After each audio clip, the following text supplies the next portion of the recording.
Welcome everybody, it's Tellum. In this video we are going to be talking about one of the more interesting theories I have ever came up with for Infinite Warfare Zombies. It's kind of an out there theory. It's one of those theories that sound really crazy, but they might just be the case. So first things first, let me first tell you guys what the theory is, and then after that I'll go ahead and explain it to the best of my abilities. So the theory goes that everybody inside Infinite Warfare Zombies, every single character, whether it be Willard Wilder, our playable characters, some characters in the map, or just some character quotes, all of them, since even before Zombies in Spaceland, they are all dead and have been dead this entire time. And like I said, it sounds pretty crazy, but this theory could also explain maybe what the films are also, which I'll get into later, but mainly it's saying that everybody is dead and has been dead this entire time. So first things first, let me explain why this theory may make sense. So if you guys noticed, the theater our characters go into in the intro cutscene to Zombies in Spaceland, it's the exact same theater that we see in the home screen to the Zombies mode. But this theater, if you get the full model of it, you could actually see that it's called the Afterlife Theater. And if you return back to the intro, you could actually see that inside this Afterlife Theater, we see an arcade. So if you put one and one together, the Afterlife Arcade is the original theater that our characters were originally in. Now at first this doesn't really sound as much, and in fact I made a video talking about it, not really thinking that much about either. I just thought it was a weird name for a theater and nothing more to really think about. But then I realized that, wait, why is it called the Afterlife Theater?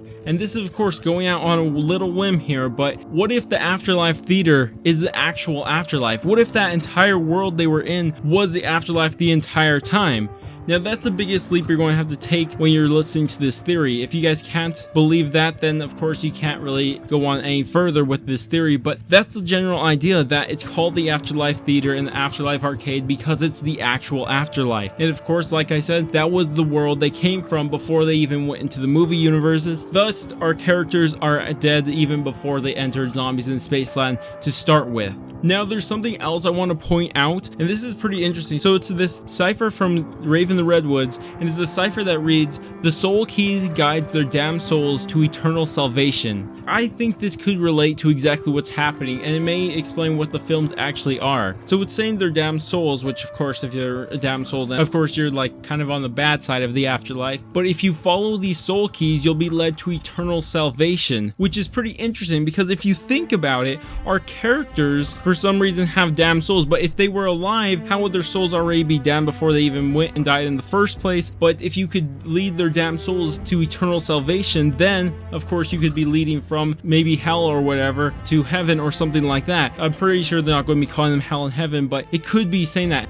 Now let me talk about what this could actually mean for the films, because it makes me think of what these films are. It makes me think that these films may be these little purgatories for our characters or something like that, because the soul keys are taking them to their eternal salvation. You have to collect these soul keys by going through the films. So you could say that Willard Wilder isn't actually getting anybody killed or doing any of this bad things in the first place, because he's trying to help these people. They're damn souls. He's trying to help them escape this place and achieve eternal salvation, because we've heard multiple quotes of Willard Wilder saying that he actually wants our characters to move on through the films. But of course, when you actually hear him, he doesn't actually say that. But of course, I'm sure you guys, if you guys have been following the storyline, you would already know this. But this would explain a couple things that I thought were really fascinating in this storyline. The first one I want to talk about is one that I talked about in my previous video, where it has Willard Wilder talking about that he's lived lifetimes searching for the four who could complete this task or something like that. And it made no sense that someone who is a normal human could live lifetimes to even search for these four, which is weird because we don't know anything about Willard Wilder being immortal. That hasn't even been suggested that in the past. I did mention something about Raven the Redwood, and of course if you guys want to hear any of that, it will be on my previous video, but it would make sense if Willard Wilder was already dead and he's already been living in this afterlife. He could be searching for a lifetime, so it could explain that. But another thing, and this is the one that really blew my mind when I thought about it, because we hear Willard Wilder constantly saying he loves his daughter. He loves his daughter. He always says he loves his daughter, but then for some reason he sends her into Raven the Redwoods to go get killed. And normally that doesn't make sense, but there is a quote from Raven the Redwoods where Willard Wilder says, "They died in an unrecovered plane crash off the coast of Bora Bora in one of my private jets."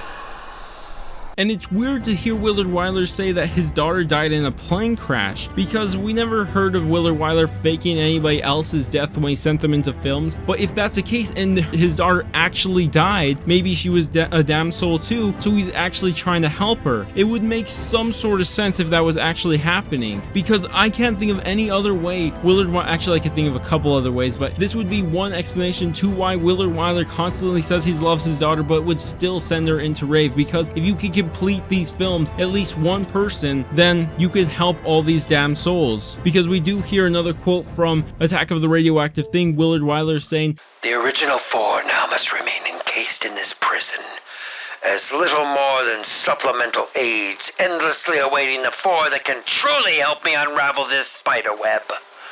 Forgive me, my friends, but the lost souls of this dimension need your attention and your will to fight.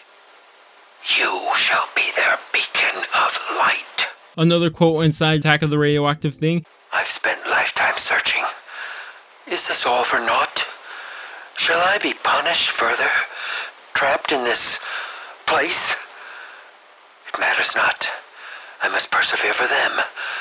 They are all that matters. Of course, following this theory would include everybody that's been sent in these films and every one of these damn souls. Now, one thing I want to touch on real quick before I end this video is why Willard Wilder would even have this power. How does he even send people through these films and everything? Well, if you think back to Zombies in Spaceland, there was these little hints of Mephistopheles, and I'm thinking that a good way to explain this is that Willard Wilder already completed his deal with Mephistopheles, and now he's stuck with all these damn souls inside hell, and now he's just really stuck there because that was the deal. If you guys aren't aware of the story behind Mephistopheles, he makes a deal with you when you're alive, and then in real life Willard Wilder was making these amazing films and all that stuff, but then of course when he died, Mephistopheles part of the deal comes into motion where the person who makes a deal with him is stuck in hell forever with Mephistopheles and all the demons and everything. So if this deal already came to pass, it would give a really good reason why Willard Wilder is even in this area to even be doing this in the first place, because he still maybe would have the abilities Mephistopheles gave him when he was still alive, and now he's using these films to go ahead and help people out of this damned place. But anyways, like I said, it's one of those crazy theories, and so far from what I could tell, it seems like it could fit.